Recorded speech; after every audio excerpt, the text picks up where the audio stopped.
Hey, what's up everybody? Bdf 44 coming at you with another video. All right, feels good to be out. Ain't been out in like what, 3 days? It feels like, maybe longer than that. It feels great. It's actually not as hot as I thought it would be right now, but I'm sure it's going to heat up very soon. It's about noon, and it's been what, 90 something degrees every day for the past 5 days, and will be a continued heat wave through tomorrow for certain, but it's gonna be hot throughout the course of the week, all the way in the next week, above 87 degrees. So yeah, man, all things considered, I thought it would be much more hot right now than it actually is. So we'll just take the good with it. And I brought myself an extra bottle of water, but I do have a lot of stuff to purchase, so it's gonna be a heavy backpack today, and I'd imagine a good day of building strength. So yeah, man, I feel pretty good. I did another playlist last night. I did the art for the playlist that I made the prior night yesterday. I thought it was okay, and had a nice little art session. The music was good. Some jazz type R&B stuff came out, and so I was able to make a playlist off of that theme. And then last night decided to do another one, and that was a bit more up-tempo dance slash Afro beats type R&B, high tempo R&B.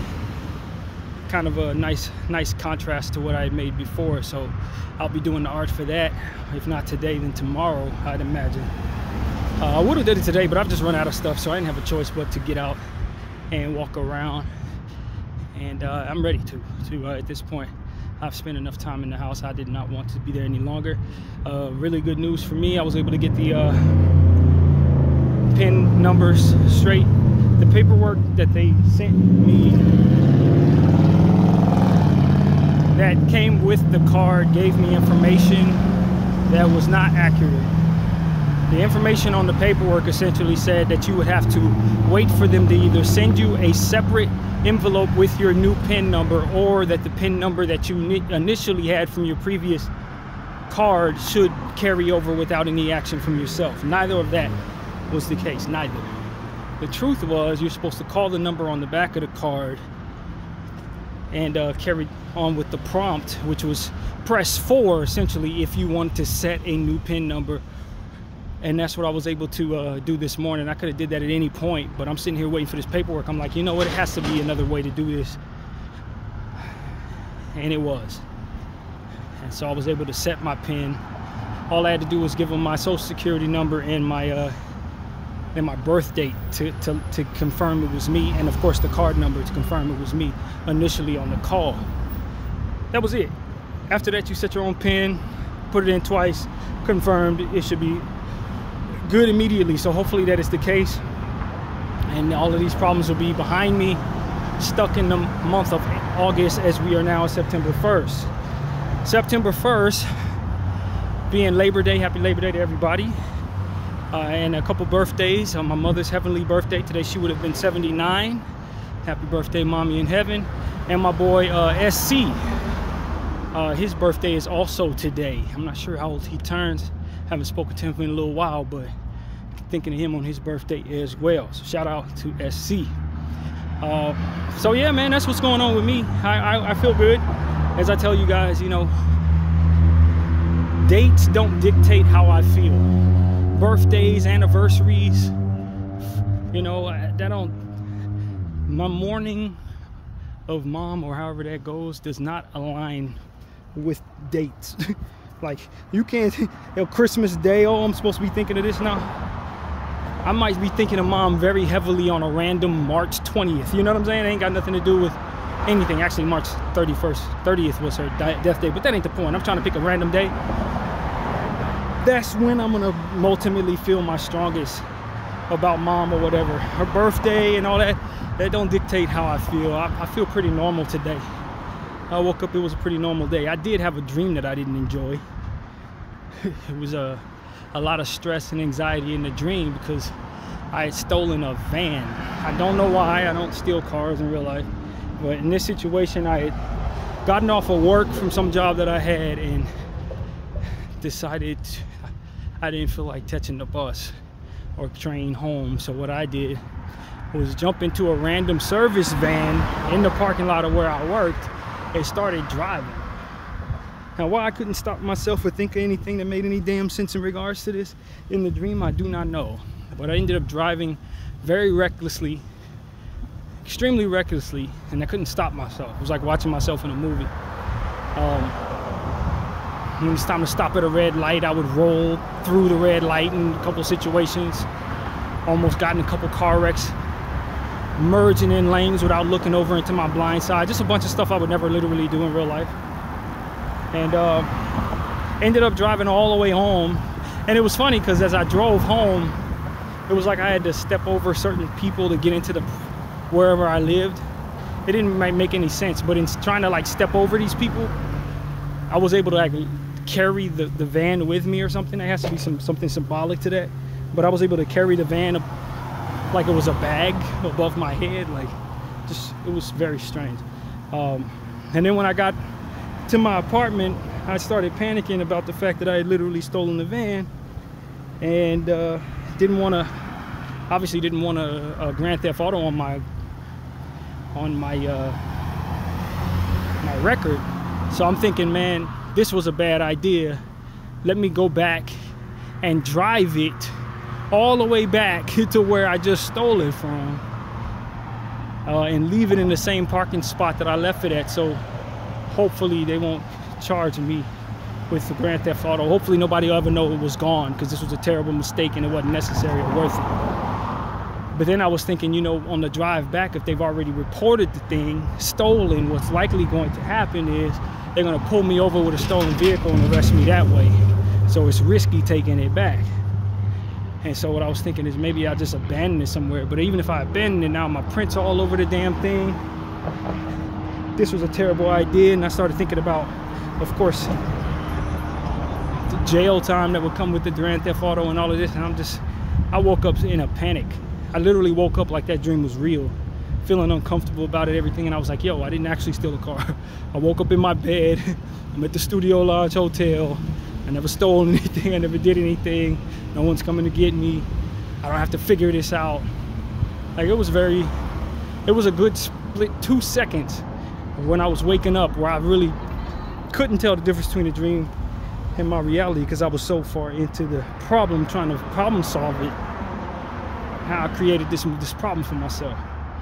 And so I can't tell you how relieved I was to wake up this morning in the circumstance I was in versus the one that I was in my dream. It was not, I am not a criminal. I won't tell you, I'm not a criminal, man. I ain't a thief, I ain't none of that. I wasn't raised like that or in any way, shape, or form. So I definitely don't want the consequences that come with it or trying to problem solve my way around it. It was mighty stressful in the dream. So yeah, that was a really silly dream. And it went the way it went, and I woke up feeling much better afterward. And yeah, man, that was a dream I had. I've had a lot of nightmares, but rarely do those dreams that carry over make me feel uncomfortable after I've woken up, or I'm so disoriented by the circumstances in the dream that I have to catch myself and remind myself that I'm not actually in the dream anymore. Some of the worst dreams I ever had didn't do that. This dream was different because it was stressful. It wasn't scary. It was irritatingly nerve-wracking. So yeah, man, that was the dream I had. I don't know what the meaning of that is, but it went the way it went, and I'm glad to have woken up in a different reality. So what else is going on, man?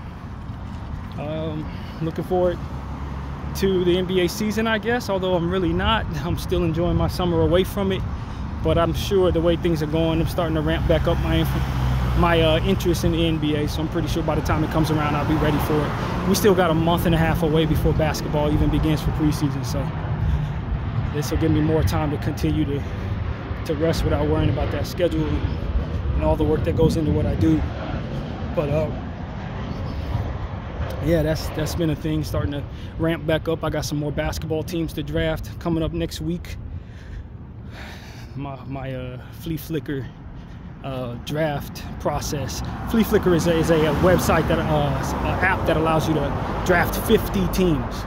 So that's my big draft stuff. All my other teams are already drafted. ESPN, Yahoo, I did all that. But Flea Flicker is the big one. So I'm going to be doing that next Monday. and look forward to that, and a couple other days as well throughout the course of the week. I think it's the 8th and the 12th where most of my drafts are supposed to take place. So it's a lot of drafts being done at once, and I've done this now, what, 3 years in a row, so I know the drill. So yeah, man, that's it's kind of what's going on with me. Very happy my ATM situation appears to be out of the woods. Hopefully I'll be able to purchase everything I need today, and then lug it up the hill, and then lug it back here in the heat, and just build the strength, man. I was obviously in the heat yesterday without an AC. I was able to kind of walk around the house with my shirt off. This is as good as I looked with my shirt off in almost 2 years. And so we're not where I want to be. And of course I got to work into it, age, but all these ab exercises and push-ups and stuff that I've been doing for an extended period of time this year, all this walking up hills and stuff, is starting to pay off. And so I was able to really see it, and you know, it's a good thing. It's showing me I'm on the right track, and I know I've lost a lot of weight and built a lot of strength, so just got to continue that process for the rest of the year, and continue those habits into the future. So I'm very happy with where we're at with that. So we'll see where it is. Not quite ready to walk around with my shirt off, not at all, but I know I look a lot better than I did 4 months ago. I know that for a fact. And so yeah, that's just what it is, man. Continuing my day. Now that I've said everything I want to say about myself, boys, there's a lot of stuff to say about what's going on in Gaza as I continue to see more genocide stuff. They're ramping up the killing, man. It's not over. It's not laying dormant. They haven't slowed it down. And I was listening to one of my go-to people in regards to Gaza, Wizard Hassan. One is her handle name, and she's really amazing, and she's out there on the ground out there, and she essentially said that you're not hearing as much in regards to Gaza is not because they've slowed it down, it's because they've actually sped it up, and they're doing more killing, not less. They're killing off the people who are reporting this information to you, which is why you're seeing less information. It's not because they've slowed down in any way. So our press members are being targeted, and that's what it's been the whole time. You got the Freedom Flotilla, biggest Freedom Flotilla mission ever. You guys know I feel kind of iffy about these flotilla missions. I think they're admirable. These people are amazing for doing this, but I just think that you could be potentially offering yourself up to slaughter, or offer yourself up as hostages, and we know how Israel treats hostages. They are especially cruel to anyone and everyone who opposes them. So I don't feel too comfortable about anybody putting themselves in harm's way in this regard, but unless you're a soldier. And I just don't think that they're combat ready in any way. These are non-violent humanitarian people looking to provide aid, and Israel essentially looks at that as a terroristic act. Feeding Palestinian people is a terroristic act in Israel's book. So, you know, they said they want to arrest it. Israel's already said they want to arrest all the humanitarians and all these people that are doing this and send them to high risk terrorist prisons that they're talking about sending all these people to. But there's like 50 ships, 50 boats that are headed toward Palestine right now with all different types of aid, all different types of hygiene stuff, just the stuff that people need. And these flotilla humanitarians are on a mission to do that, and they're coming deep. They're coming real deep. And so IDF has already sent out a warning, said they're going to arrest these people, intercept them, keep them from doing it or whatever. But they're intent on trying to accomplish this goal. And you know, this is what it is. I mean, when you're in that situation, those people are in, you want somebody to be brave enough and sacrifice themselves if it's even a chance you can get the stuff that you need. You know what I mean? It's easy for me in my privileged position to say, yo, don't risk your life. It's an entirely different thing when it's my kids that are starving, and then people are trying to figure out whether or not they need to risk their lives. So I get it. I really understand what they're doing, but I still, there's a part of me that still feels that it's more likely you're going to lose your life or end up getting taken as a hostage than that you actually feed these people. But if that's the risk, I think these people more than understand that and are they see it as worthy, and so God bless them.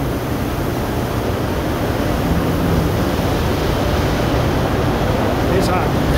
I'll tell you, this heat is coming off of this car wash. It's like they're washing the cars with hot water. That's what it feels like.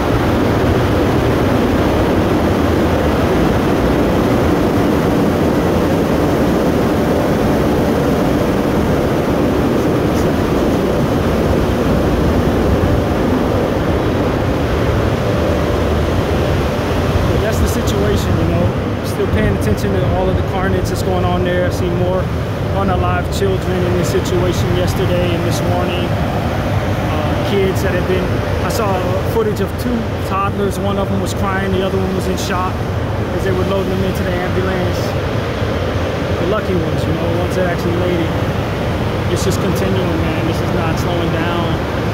It's not ending. I don't want people to think this is slowing down by any stretch of the imagination. They are in fact hurting these people, and it's not something that we need to take lightly going forward, just because we've already seen it for 2 years strong. It's still going strong, and it's not minor that this is happening. So yeah, man, it's sad. It's very sad, but the word is spreading. More people are starting to become more and more aware. You know, more common knowledge is being shared in regards to this. People are having it around the dinner table a bit more than in the beginning of the situation, and you know, that just needs to continue. We need to make it more and more common that people have these conversations, understand what's going on there, and speak about what's going on there, and, you know, make decisions how to position themselves, and how to vote, how to join whatever they need to join, or whatever they got to do to help these people out, and to bring strength to the resistance, which is really what it's all about, man. Strength to the resistance, prayers, whatever needs to be. They need it.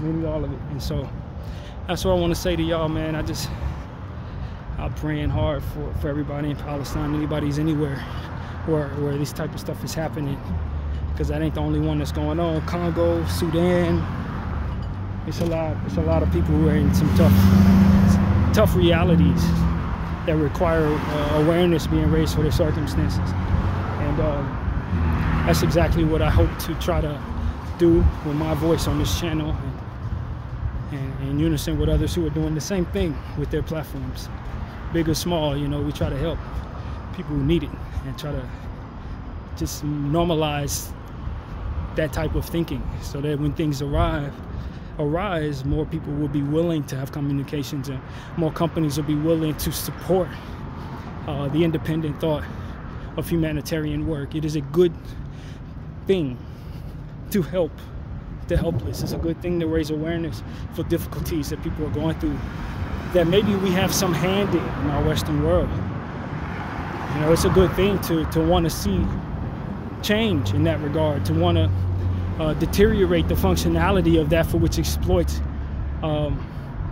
disadvantaged and impoverished communities. This is a good thing, and we're in a warped reality where we try to be political about these type of things, to where we don't want to have these communications for fear of what it looks like.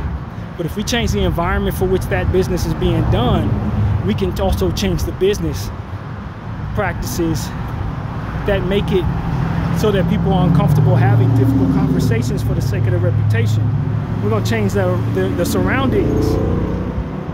You know, when I think about business and how people, you know, are intentional on putting on a certain mask for the sake of the image of the business, and trying to present themselves to be wholesome and kosher or what have you, for the sake of a good reputation.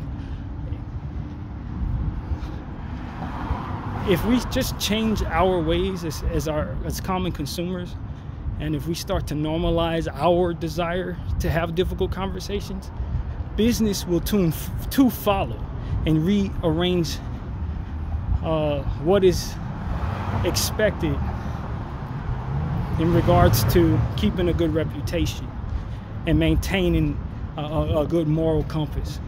It's not as good to pretend like you have a strong moral compass when you really support horrible things or really have a warped way of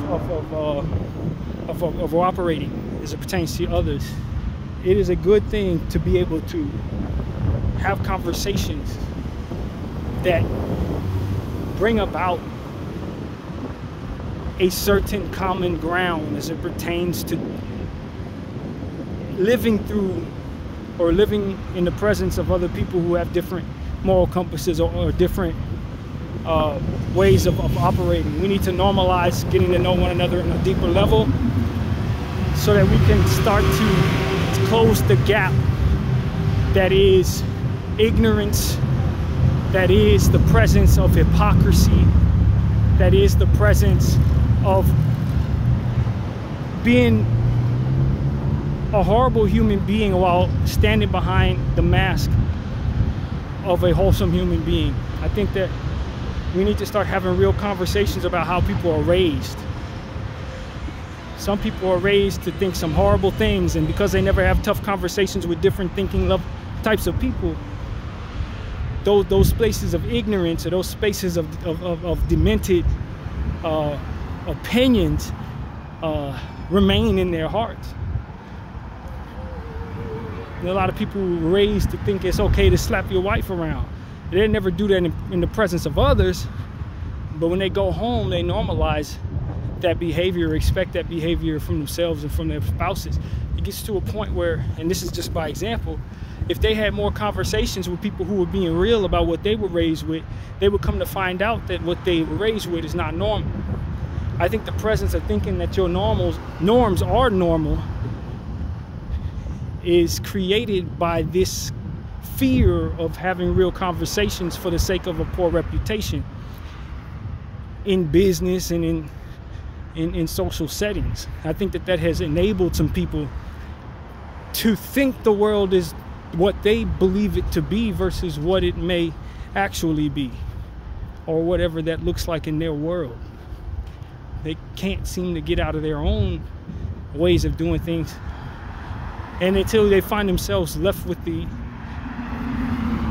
conundrum of being forced to have them conversations, do they realize how different people are from what it is that they were raised with. You know, my own example, I may have said this already in the channel, but my mother used to answer all of my questions as it pertains to, like, where are we going?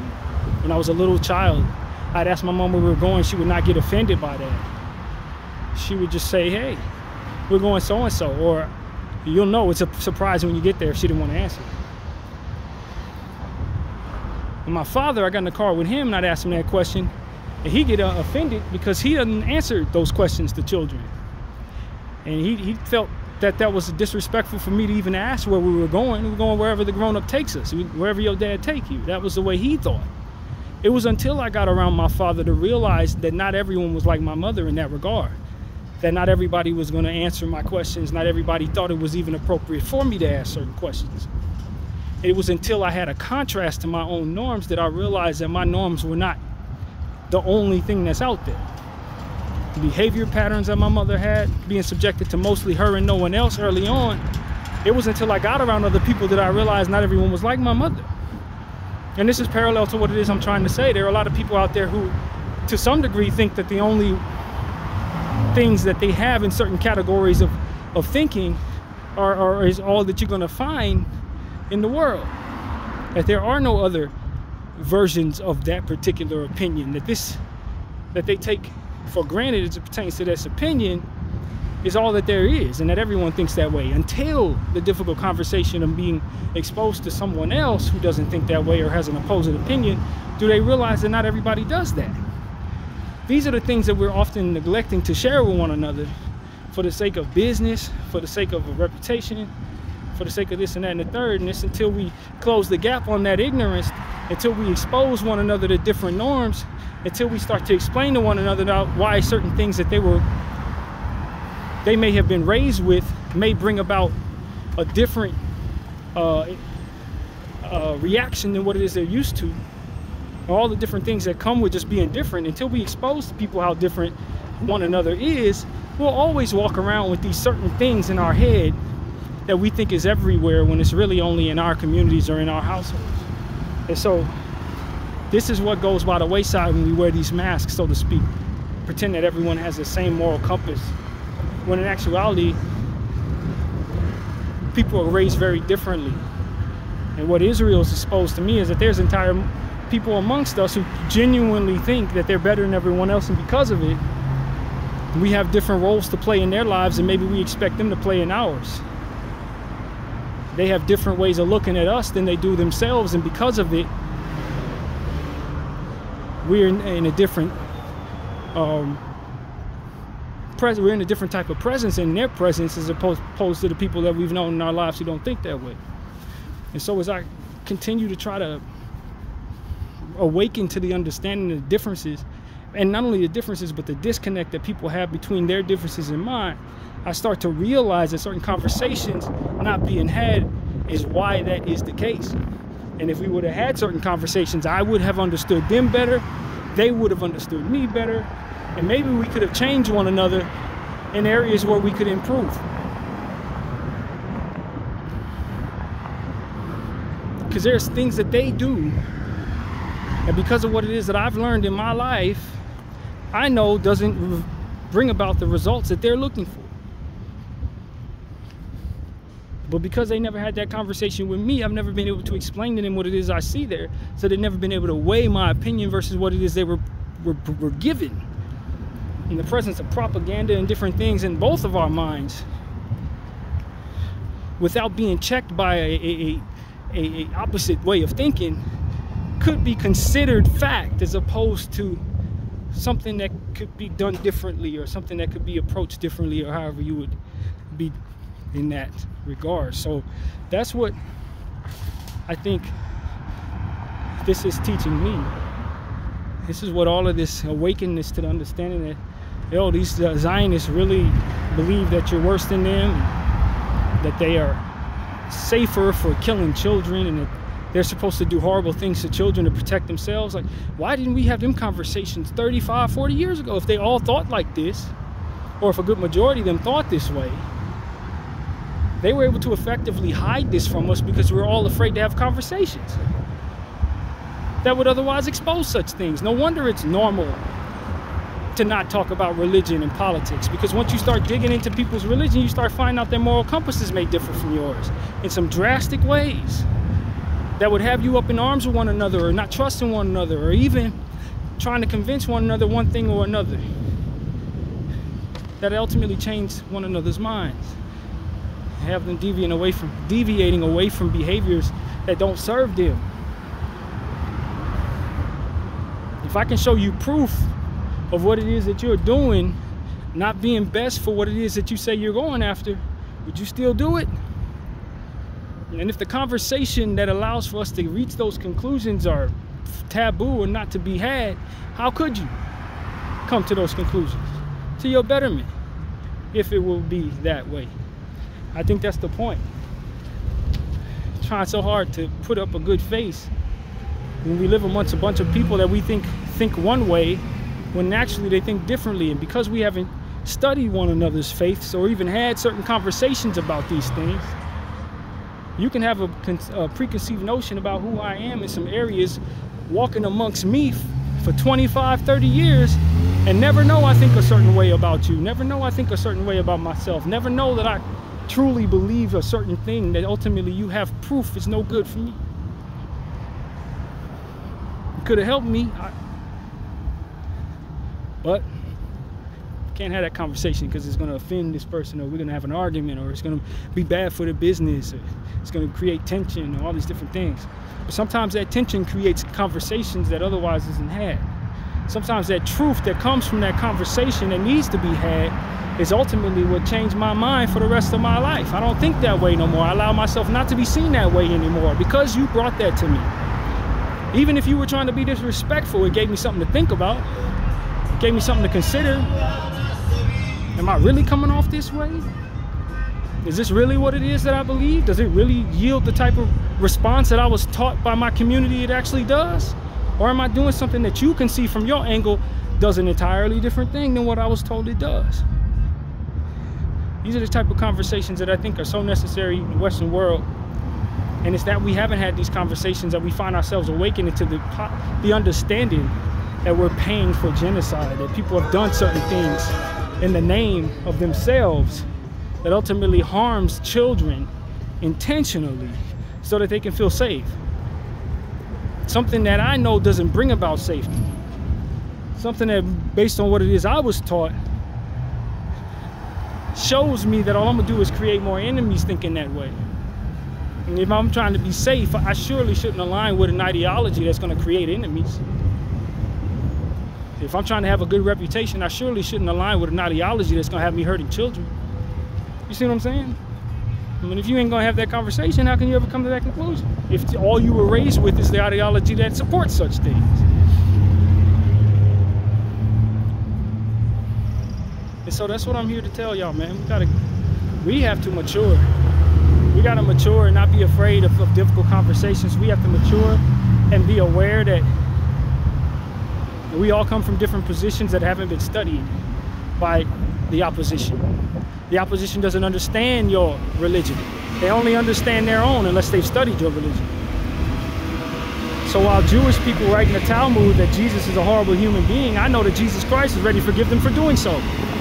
Based on what it is I've been studying. They've been learning all these horrible things about Jesus Christ and thus don't have the love of Christ anywhere near them. I've called on Christ's name and found salvation. Just like I've seen people do horrible things in the name of Jesus Christ. That doesn't make him any less real to me. But when you don't have that context at all and everybody who's Christian you think of as an evangelical Christian Zionist, then of course you're going to hate Christ and everything having to do with him, because obviously the only Christian you know of are the people who ain't doing any good. It's until you're exposed to the rabbit hole that is Christianity, till you start seeing people like myself, someone else from a different faith, someone else from an entirely different faith, that all comes together to represent Christ. Christians are not one thing, it's a million different things. And some of it's right, some of it's not, some of it's good, some of it's bad, some of it follows Christianity as it pertains to Christ's teachings, others just follow different things that are taken out of the Bible out of context. How many different variations of your religion am I not aware of? If all I was told about Muslims is that they like to blow us up and teach their children how to kill us, and that they don't believe in Christ and they're the opposite of Christianity and anything that aligns with them is evil and I should think of them as a bunch of terrorists, if that's the only context I have about their religion, then of course I'm going to support whatever I feel will protect me from them without actually understanding that I haven't studied them myself. So how the heck can I know anything about them other than what it is I'm told? And if I trust so deeply in those who told me that for which is negative about them, then I'm going to weaponize myself against good people. Weaponize myself against people who are earnest and mean well by me, who may even be open to following things that I follow if I just expose it to them, who may be willing to put their lives on the line to protect me. Do you see what I'm saying? We allow people we should not trust to tell us who we should trust. And then we live in a world where we don't ask the difficult questions nor study things well enough to know the ins and outs. And I see that in a lot of smart individuals. They've effectively allowed people who are in between themselves and someone else, keep them separate from someone else. And they trust in people a little too much, and not themselves enough to do the homework, not themselves enough to be able to protect themselves in the presence of possible danger or possible changes in whatever it is that ultimately is in front of them. I'll tell you like this, I'm not waiting for anybody else to tell me who a Muslim is. I'm reading their book myself. I'm reading the Quran myself. I'm no longer trusting Western white supremacy to express to me who my friends and my enemies are. When I realize that they look at me as an enemy. I'm a black male. According to this thing, they need to be protecting themselves against me. Absence of the context of what's in my heart, for which I feel because I am me. I know that they can trust me so long as they're not looking to weaponize themselves against me. I'm a friend to everybody.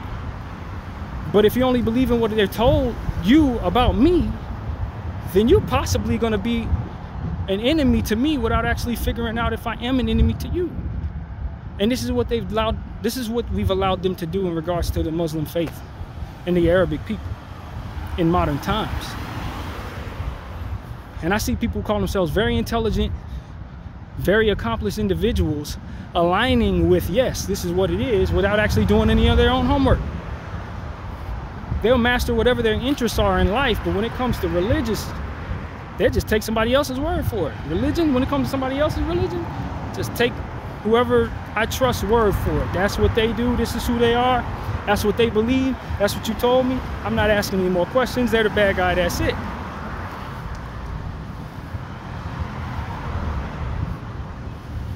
But when you apply that level of naivete to different areas of life, you think it's laughable that you continue down that path without doing your own homework. Do you not?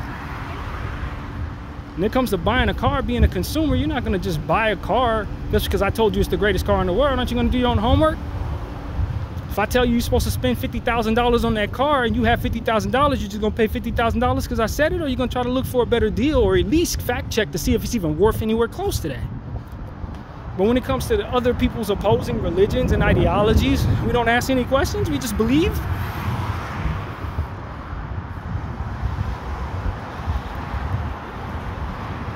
I mean, at some point in time, we got to ask ourselves, did we do any homework on these people?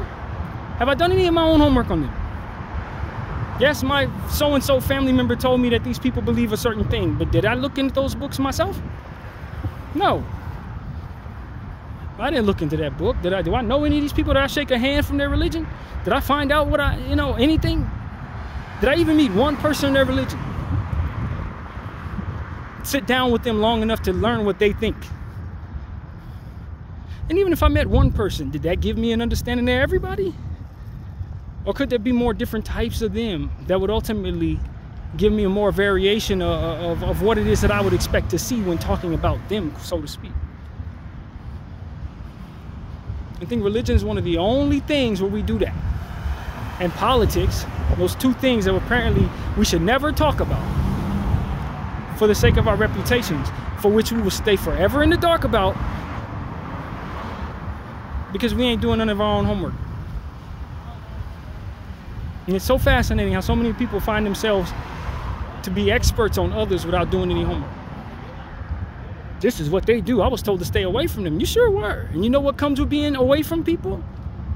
Question marks. And if you effectively listen to people who want to manipulate your mind, they'll make you think you'll have answers to those questions that are not actually in your head.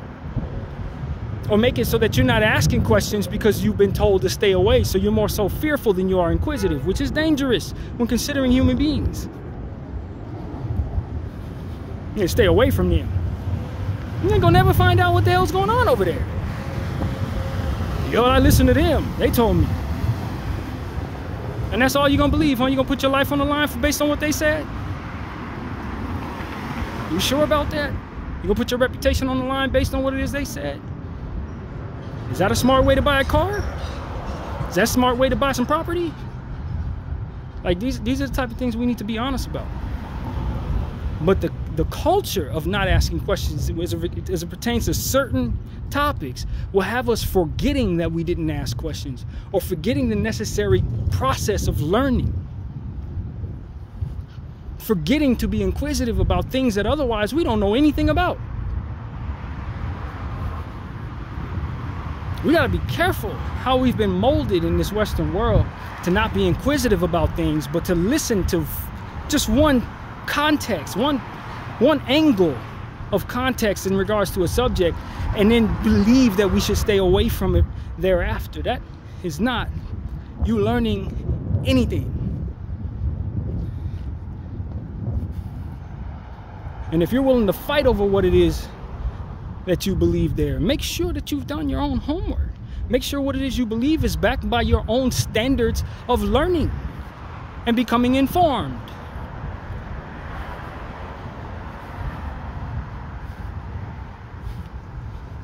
Or expect to be proven wrong in the presence of history when you stand on that too long about things you never learned anything about people you never learned anything about. Expect that when you take a stance against someone being able to have their own rights, or someone being able to have the right to determination, or whatever it is that they have, that you ultimately stand against because you've been told who they are, and then from there to stay away from them. If you're going to be certain that's what you should do apply this analogy about buying cars to that subject, and do it consciously. Look for these areas in your own life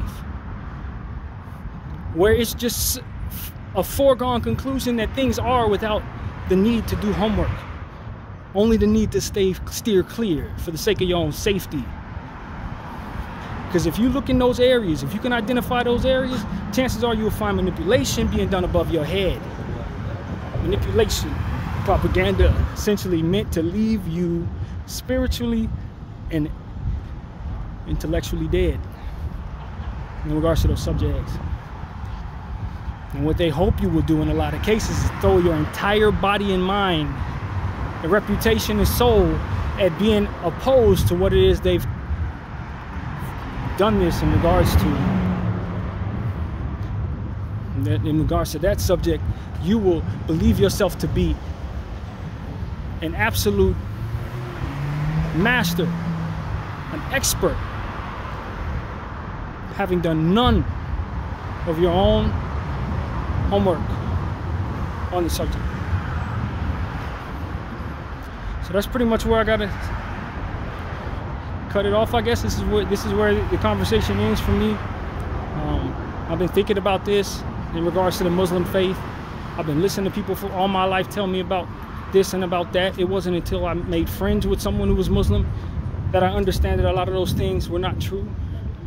And I sat down and had conversations, spiritual conversations with my friend, to where he was able to debunk lies and insert positivity about his people. And that magnified into something really good for me, because now when I see them being persecuted, the propaganda that's being placed upon my head to support that persecution has opposite data from which to weigh it against. You can't just tell me Muslim people hate Christians. You can't tell me Muslim people raise their kids to hate Christ. You can't tell me that all they want to do is suppress their women and that they're awful human beings, this, that, and the third. Because I remember conversations I had with my buddy that helped me understand why they did certain things, why he did certain things, why he followed certain things. And in the presence of him being himself, he was able to prove to me his character as a man, embodying his belief in his faith as a catalyst for that integrity, for which propaganda told me was not there, that I should not look for, and that I ultimately should just expect is never coming. And so that's what I want to tell all of y'all. You can't really tell me about people I've known. You're not going to be able to tell me about the integrity of people, because I've met good and bad people in every pockets of people that I've met. Every collection of individuals come from some community, and some people were good people, some people were bad people, some people were on the verge of changing. Some people were raised poorly. And it was until I presented something to them that debunked their ignorance, so to speak, did they change certain things or start to adjust certain things. People are growing. Some people come from misguided households where religion is only a uniform from which to wear, not necessarily a compass from which to follow one's morals. Where religion is ultimately meant to do certain things other than bring salvation and harmony to the heart. You understand what I'm saying? And if we all think our religion is what everyone else's religion is, or that we're to agree to be at odds with one another based on those religions without doing homework, you best believe you're going to be proven wrong in the history book someday. You can best believe that.